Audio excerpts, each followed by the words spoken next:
Hi, I'm Denisse Serrano. I'm a physician assistant at Juva Skin and Laser Center, and today I'm going to talk to you about neurotoxins and dermal fillers. So first, I'm going to tell you some really good tips to know before I take you through a live patient consultation. Let's start with neurotoxins. So there are 4 neurotoxins on the market today. There's Dysport, there's Botox, there's Xeomin, and there's Jeuveau. They're all very similar and their core ingredient is the same, but they have very small variations. Depending on what your problem is or what condition you want to treat, we might choose one over the other. Next, I want to talk to you about all the different types of dermal fillers that are available. There are over 20 on the market, so when you choose a provider, make sure they're knowledgeable in all of the ones that are available. I'm going to show you what they look like. So this is one called Restylane Lift that we commonly use for the cheeks. In contrast, we have a Juvederm Ultra Plus product that is very versatile and can be used in many different areas of the face. I'm going to talk to you also about what to expect and what to do pre and post procedure. Usually before you have injectables, I tell my patients to avoid blood thinning agents such as Advil, naproxen, vitamin E, and aspirin.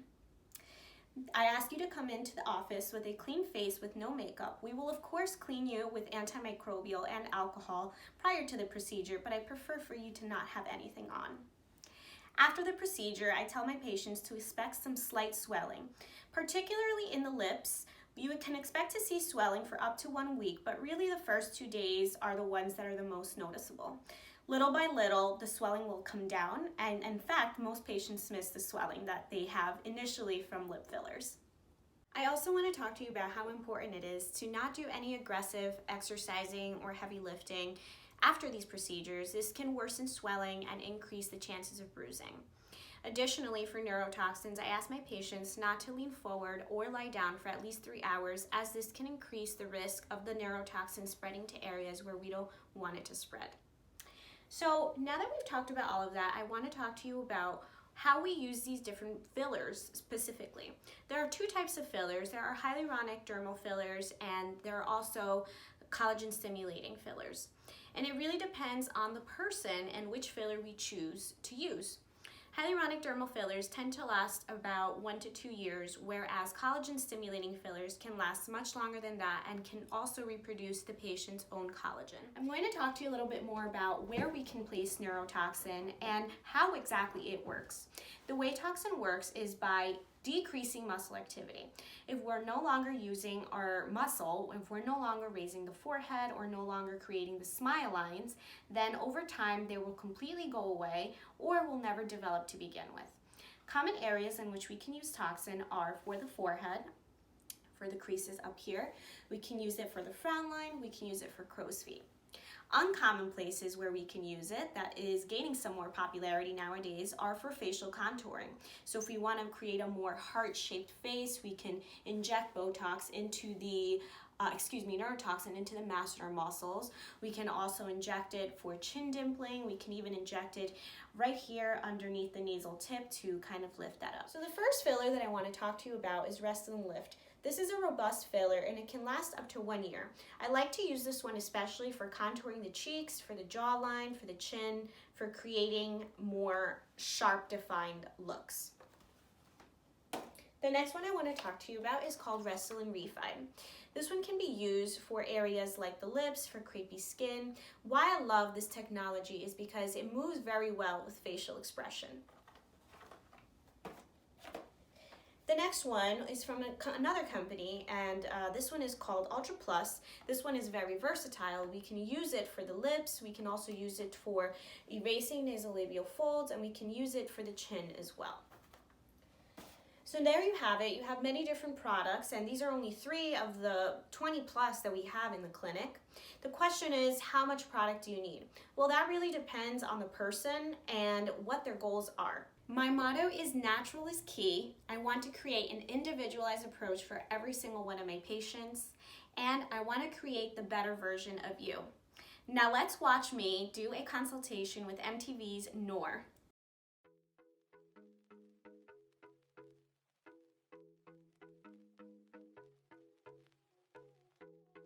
Alright, so we're here today with Noor, MTV's Are You the One? And today we're going to be talking about neurotoxins and fillers, and we're going to walk you through a consultation as I normally would with the patient. So tell me what bothers you and what you would like to achieve today. So I definitely want to get in some fillers. My lips are kind of looking a little small. Okay. I And think you have beautiful lips, but I could see why you would want to add a little extra plump for sure. But we don't want to make them too big. We just want a little enhancement. Yeah, natural look is what I go for. Exactly. Crazy about all these wild lines on my forehead, so maybe a smidge bit of Botox. We don't want to put so much filler on your face for multiple reasons. Number one, you already have great cheeks, and you already have a beautiful lip shape. Noor doesn't have terrible hollowing underneath her eyes, but I can see that if we just perk up the cheek just a little bit, this is really not even the cheek, this is the segment between the cheek and the under eye. Look at that. Compare that small difference to the other side. Definitely lifts me up. And it makes you look like you have more of a cat eye, but in a good way, not too exaggerated. Just makes you look slightly more like a highlight almost when you do highlighter with makeup. So today, what we're gonna do is enhance the lips a smidge, okay? I also see that you're starting to get these smile lines, okay? And this is where a patient assessment is so important because the left side is worse than the right. Yeah. So what we can do is with the same product that we're using for your lips, we can add a little bit of product here just to blur that out a little bit. What I don't like is when people use products like Voluma on the lips or products like Lift on the lips. Those are fillers that are very thick and robust and more used for like cheeks.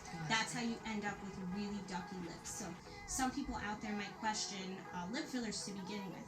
And the reason why is because it could be because of who injected the patient, or it could even be which product was chosen. My favorite products for lips are both from the Juvederm and the the Restylane family. I know that you've done Juvederm before, so there's 3 different types that I like for the lips. There's one called Ultra, there's another one called Ultra Plus, and there's another one called Bobella. And I'll explain the difference between the 3. Ultra Plus is very plump, but I don't like how sometimes it can form more lumpy bumpies, and when you smile, you can see those. We're not doing this to make you look any different. We want to just enhance your features and keep you looking young. The more you continue to raise your forehead, the more the muscles are moving, the more permanent these lines will become. So you can see already, if you relax, there's a static wrinkle starting to form. And here, and here, and here. Not only that, but neurotoxin will also help decrease oil production on your forehead, which is amazing. That's just a side note. And it'll make your skin complexion nicer as well. Ooh, I like that. Yes.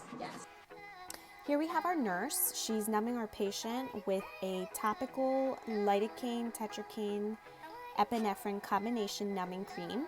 And we let that sit in for about 20 minutes, and then we can get started.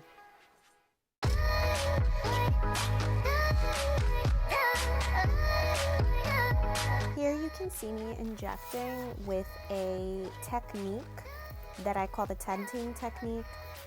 I'm injecting very slowly and superficially. I try to use a technique that will cause the least amount of pain and the most amount of comfort.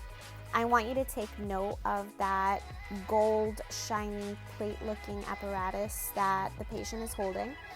I have my patients hold this in order to distract from pain and provide additional comfort, and I find that most of my patients absolutely love it and find 0 to little pain. So I started my neurotoxin procedure with Noor, and she has decided to go with Dysport as her toxin of choice. And you can see that my technique here is slow and steady, and the reason why I'm doing this is to help minimize her discomfort level. Additionally, it allows the toxin to spread more easily, allowing for the most natural look. The blebs that you see here are totally normal and they will spontaneously resolve within the next 30 minutes. You can expect her final results to be seen within a week, but with Dysport, it might even kick in as soon as 3 days. This photo reveals the patient's before and after. As you can see, the change is subtle, which is what we want. We don't want everybody to know that she got her lips done, but we definitely can appreciate the changes. You can see that the Cupid's bow appears to be sharper. We can see that her lips appear to be more plump in the center rather than the sides, which helps prevent sausage lip appearance. We don't want that. And we can see that they look just slightly more hydrated. I really wanted to include in my presentation today a global rejuvenation for one of my beautiful patients. She had both Botox and dermal filler injected over 2 sessions. She had about a total of 6 syringes and about 50 units of Botox. As you can see, we've shaved about 5 years off of this patient at least, and the areas that we treated were her under eyes and her cheeks, her nasolabial folds, and we added some mild hydration to the lips with 1 cc of dermal filler. We also treated her jowls.